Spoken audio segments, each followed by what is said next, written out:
Telugu Desam party జాతీయ అధ్యక్షులు గౌరవనీయులు శ్రీ నారా చంద్రబాబు నాయుడు గారి ఆశీస్సులతో కూడా చైర్మన్గా 25వ తారీఖు 11వ నెల 2024 ఉదయం 10:30 కర్నూలు నగరం సరిహద్దులోని ఎంఆర్సీ కన్వెన్షన్ హాల్ నందు పదవి బాధ్యతలు చేపట్టనున్నారు.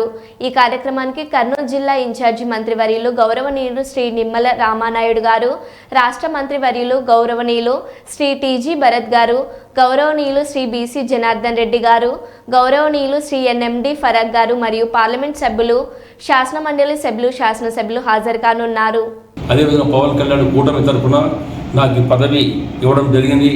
ఖచ్చితంగా ఈసారి వాళ్ళు నమ్మకంతో రెండోసారి పదవి నాకు ఇచ్చినందుకు కూడా చైర్మన్గా ఇచ్చినందుకు వారి హృదయపూర్వక నేను కృతజ్ఞతలు తెలియజేస్తున్నాను. ఎట్టిమంటి పరిస్థితులు నా మీద నమ్మకం పెట్టి ఖచ్చితంగా న్యాయం చేస్తున్న ఉద్దేశం నాకు ఇచ్చినందుకు తప్పక న్యాయం చేస్తాను. ఎక్కడ అక్రమ లేవుడు చేయకుండా సరైన పద్ధతితో కుడాకు ఏ విధంగా ఆర్థికంగా డబ్బులు వసూలు చేయాలో ఖచ్చితంగా 100% చేసి కుడాకు పూర్తి బాధ్యత తీసుకొని న్యాయం చేస్తానని కూడా నేను తెలియజేస్తున్నాను.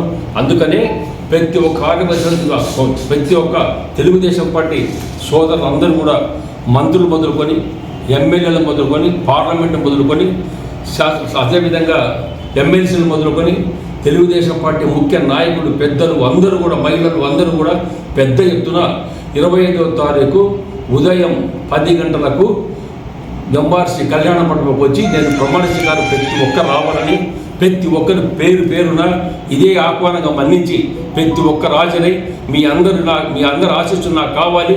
ఇది 100% మీరు పెద్ద ఎత్తున హాజరవుతారని నేను కోరుతున్నాను.